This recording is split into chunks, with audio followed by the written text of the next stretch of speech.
Hello students, welcome again to the channel. In this video, we're gonna solve a new question related to the topic when a insolvent person filed its insolvency petition and after that outstanding liabilities are recorded. So in this question, the asset of a merchant on 30th June 2021 as shown by his books were 4,60,000। यहाँ पे asset है किसी merchant का कितना दिया गया 4,60,000 और उसके लाइबिलिटीज है यहाँ पे कितने 3,40,000। He filed his petition in bankruptcy and estimated his deficiency at 2,40,000। क्या होता है कि वो फाइल करता है अपने पिटिशन को किसके लिए बैंक्रप्सी मतलब इंसॉल्वेंट के लिए इंसॉल्वेंसी के लिए और कितना अपना एस्टिमेटेड करता है डिफिशियंसी 2,40,000 का। After making the above estimate he found that following items were not pass through his accounts books. मतलब पेटिशन करने के बाद उसे पता चलता है कि ये सब जो भी अकाउंट से कुछ वो क्या हुआ है फाइल नहीं हुआ है। तो उसमें से सबसे पहले क्या आता है interest eight 10% per annum on his asset on his capital from 1st January 2021 और दूसरा क्या है a contingent liability for 24,000 on bill discounted by him for 1 lakh.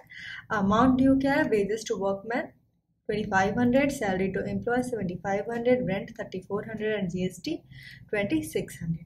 Wives jewellery valued at 35,000। यहाँ पे देखिए कि ये जो एसेट है वो क्या है वैल्यूड अमाउंट दिया गया मतलब कि जो अमाउंट होगा ज्वेलरी का उससे क्या है उसको वैल्यूड करके कितना अमाउंट मिलता है प्रेजेंट अमाउंट उसे मिलता है 35,000। तो ये भी क्या है उसके लिए एक एसेट है। वर्कमैन कॉम्पनसेशन यहाँ पे कितना बताया गया 20,000 का। Prepare bankruptcy trustees final statement of account the bankruptcy process cost and expenses amounted to 5,000। यहाँ पे क्या है लास्टली बताया गया बैंक्रप्सी प्रोसेस का क्या कॉस्ट और एक्सपेंसेस है 5,000 का। तो सबसे पहले हम लोग वही प्रिपेयर करते हैं क्या bankruptcy trustees final statement of account. इसे बनाना बहुत इजी है तो आराम से सबसे पहले हमें क्या होना होगा रिसिट साइड देखते हैं। तो जब इस टाइप के क्वेश्चन होते हैं जब क्या होता है जब पेटिशन पहले फाइल हो जाता है और बाकी में क्या होता है उसके बाद आउटस्टैंडिंग जो भी बचते हैं लाइबिलिटीज उसे देखा जाता है। फिर क्या है कि एसेट दिया गया है एसेट का अमाउंट दिया जाता है एस्टिमेटेड डेफिशिएंसी भी बताया जाता है कि इतना।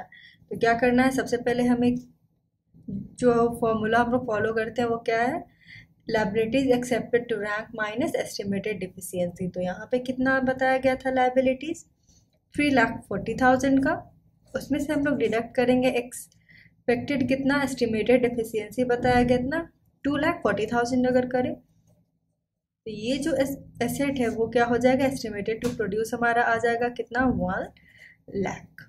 कितने का एसेट है 4,60,000 का है बट एस्टिमेटेड टू प्रोड्यूस कितना हमें पता चलता है 1 लाख रुपीज़। तो यहाँ पे वही 1 लाख आ जाएगा। फिर ज्वेलरी क्या है ये भी एक रिसेट्स है मतलब कि ये भी एक एसेट है जो क्या है वैल्यूड अमाउंट में दिया गया इसीलिए इसे हम लोग इंक्लूड करेंगे।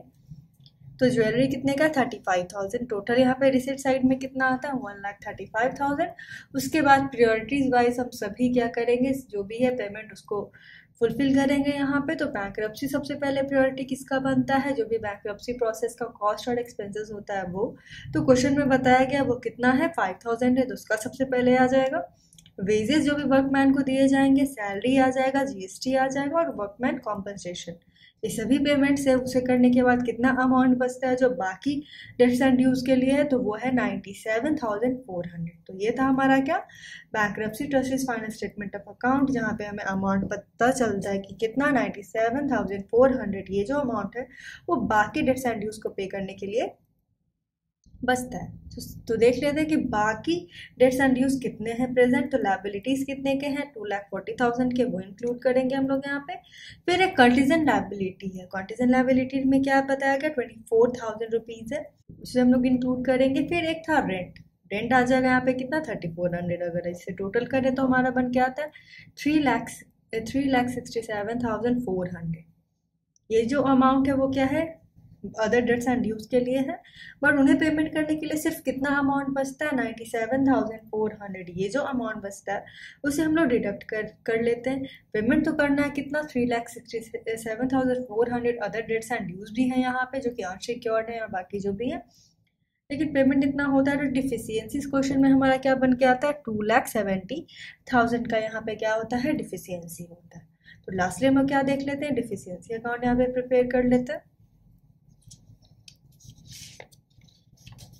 सो डिफिशियंसी अकाउंट में क्या आ जाएगा, सबसे पहले हम लोग कैपिटल यहाँ पे आता है। कैपिटल कैसे बन के आता है, कितने के थे, जो एसेट्स थे वो 4,60,000 के थे और लाइबिलिटीज कितना था, सिर्फ 3,40,000। तो बाकी जो अमाउंट हो जाएगा वो क्या हो जाएगा, कैपिटल हो जाएगा, तो 1,20,000 हो जाता है।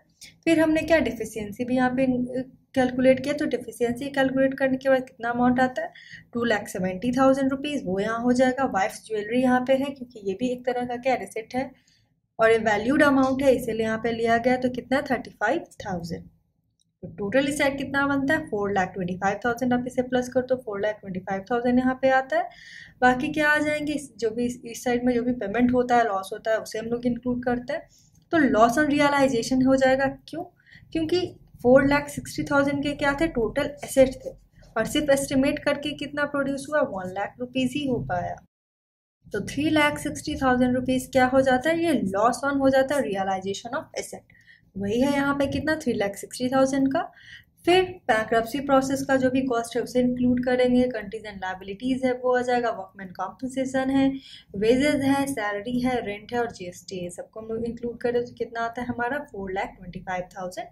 तो ये था हमारा क्या, डिफिशियंसी अकाउंट। ये क्वेश्चन बहुत ही ईजी था क्योंकि इससे रिलेटेड हमने बहुत सारे क्वेश्चन को सॉल्व भी किया। तो ये जो रिलेटेड टॉपिक होगा वो आपको ईजिली सॉल्व होने में कोई प्रॉब्लम नहीं होगा आगे। So thank you for watching the video. Please like, share and subscribe the channel also.